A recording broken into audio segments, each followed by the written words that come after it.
This is the Kaabo Mantis 8. Imagine the Kaabo Mantis fell in love with the Mercane Wide Wheel Pro. They hooked up and they made a baby. The Mantis 8 is their love child and rides like a beastie little baby, packing a super solid whisper quiet ride on smaller, wider tires. This is Chuck with Electric Scooter Guide, the leading source for electric scooter reviews. Please take a moment to subscribe to our channel so that we can keep making videos like this one.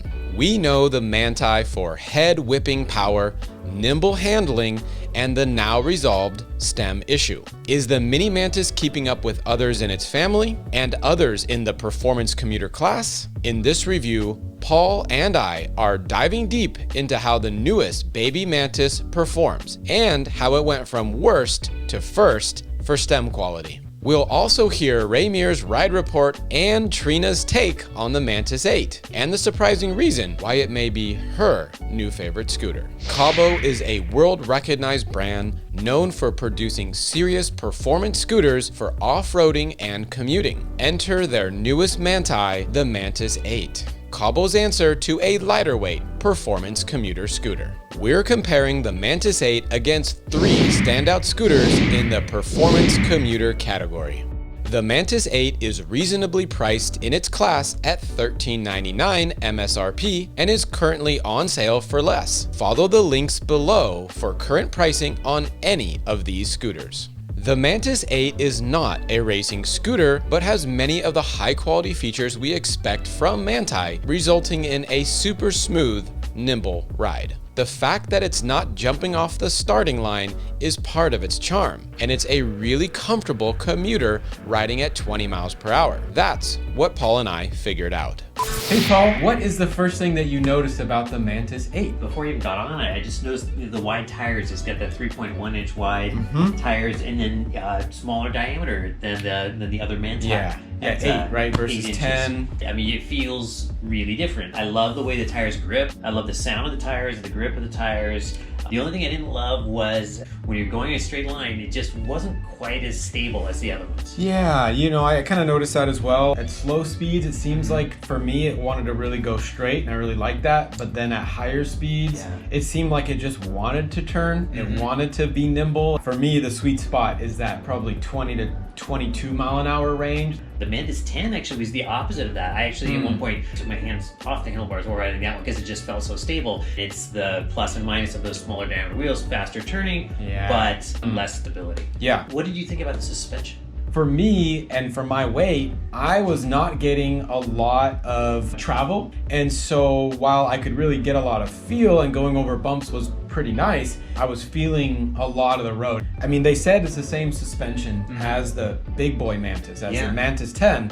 I did not feel that. At first, I thought it was like a little bit overly stiff. And then as I got kind of into the scooter a little more, I started really having fun with it. And it makes you want to jump things. Like I just wanted to keep like jumping off speed bumps and things, which is super fun. But you know, longevity-wise, I'm not sure that's the best idea to keep doing stuff like that. What did you think about the stem? I know people have talked about the stem. I don't believe any in the US, but like worldwide, there were some cases where the stem had broken off after it was flexing with a lot of force. We've seen pictures of that. Yeah. The nice thing with the Mantis 8 is that from the very beginning, there aren't any Mantis 8s that have those stem issues because it did get sorted out. There were two things going on there. There was the fit of sort of the lower part and the upper part, how they fit together. And they had some units where there was a little bit more play in there. And then that coupled with a stem bolt that would come loose. And these guys go right up in here. If that stem bolt loosened up a little bit, then all of a sudden you've got this flexing going on here and you can end up breaking the bolt. As long as this doesn't come loose, then there's no flexing and it doesn't break. The second issue was there were some cases where the stem itself would develop a small crack. And that's a different thing. That sort of failure wouldn't result in the stem coming off. It would result in some excess stem wobble. People would detect that and Fluid Free Ride would replace the stem for that. And the funny thing is, they kind of pulled like a worst to first here on the stems, where the stem feels super firm. It's actually one of the best feeling stems of any scooter I've ridden now. I agree. The build quality is so excellent. You don't hear any noise I don't hear almost anything from the suspension. I don't hear zero creak from the stem because it's purely not moving at all.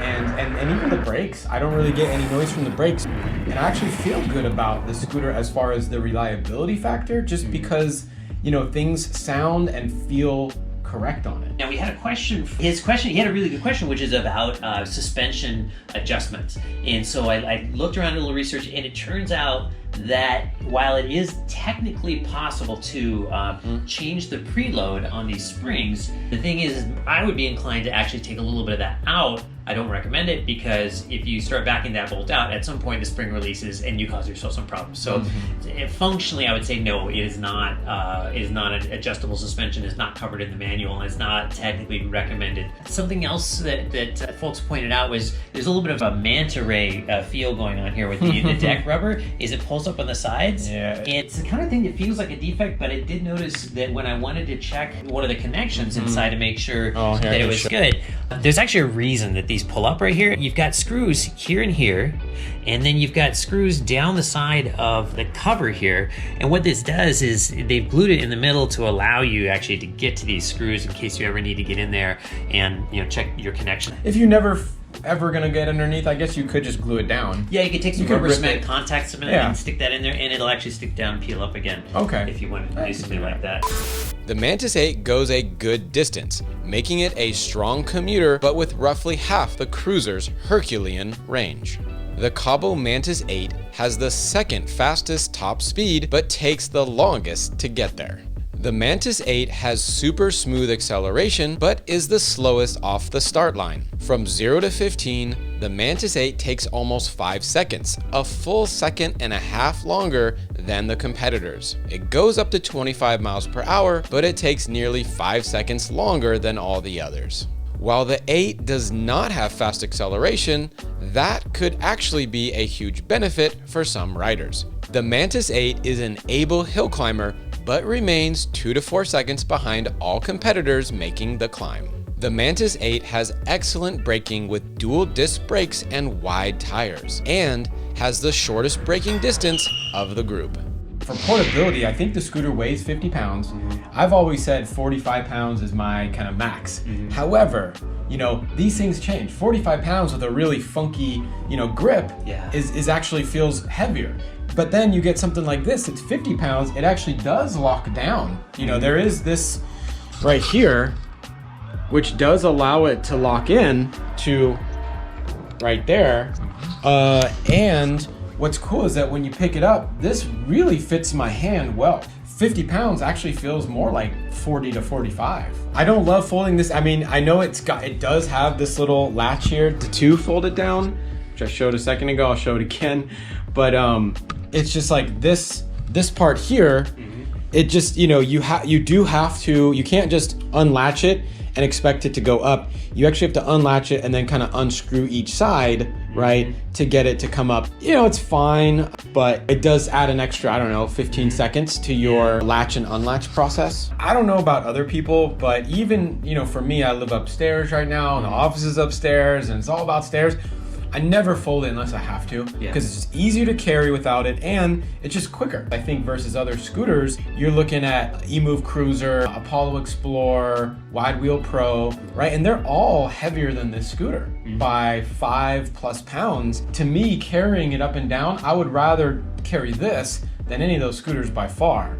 But if you're trying to fit into a small place, the handlebars here don't collapse. It's the trade-off. Something you might not have noticed, the deck is an inch shorter than the regular Mantis. Yeah. And I did not notice that at all until I went to measure. Yeah. For me, it felt, you know, as far as riding though, it felt like I had enough room. You know, it didn't feel small. No, not at all. And, you know, I think the rubber is fine unless it gets real wet, right? That's the only time that grip tape, I think, is gonna outperform this like rubber mat. Speaking of winning and riding in the rain, this is the only one of the scooters that we're comparing it with right now that doesn't have an IP rating. So wide wheel. It does. Oh, it's IP54. Yeah. So Wide Wheel Pro is IP54. The Apollo Explorer is 54. and then the Cruiser is IPX6. What do you think of the brakes? You know, dual disc brakes, I'm glad that it has dual brakes. Of course, it needs to. There's other scooters like the original wide wheels, which only had one. Now it has two, but originally it only had one. And so I'm glad it has dual disc. I felt like in an emergency, I could stop no problem on it, you know, to be able to lean back hard, hit those brakes hard. And I did think that the tires being so wide, on other tires that are wide, we've gotten really good scores on our emergency braking, and I think, I don't know what this one got, 10 feet, 11? Yeah, this one came out of the top of the list. The best in this price class, yes. right? Yeah. Which that says something, because this is a lot of good scooters in this price. Yeah, to me it's a combination of those dual discs and these great tires. I just love these tires that made it really work. Now, did this have e-brake or not? What was the final verdict on that? It does have e-brake, it's just very subtle, and that was the case with all of the P settings. There were a couple of P settings for slow acceleration or fast acceleration, and it really all kind of felt the same to me. It was very subtle. Other things that we should mention about the controls is this does have turn signals, which not a lot of scooters have. We can demo this. Yeah. You know, you'll be able to probably see it, although I kind of wish the deck lights flashed as well. Safety-wise, what do we think about the scooter in terms of overall safety? The amount of speed that it has, the amount of braking that it has is outstanding. Yeah. And that right there is like the biggest safety thing. It's all steering and brakes, and not a ton of go. Yeah. And that's a good combination for safety. Yeah, you know, the dual pneumatic tires, I think, do a good job. I love how you can really, you know, other tires that are 2 inches wide or whatever, you know, you get one of those twigs that are kind of like on your path, or even just like bad ruts in the road. And this, you don't have to worry at all. And that actually is better than even a 10-inch tire that's not as wide.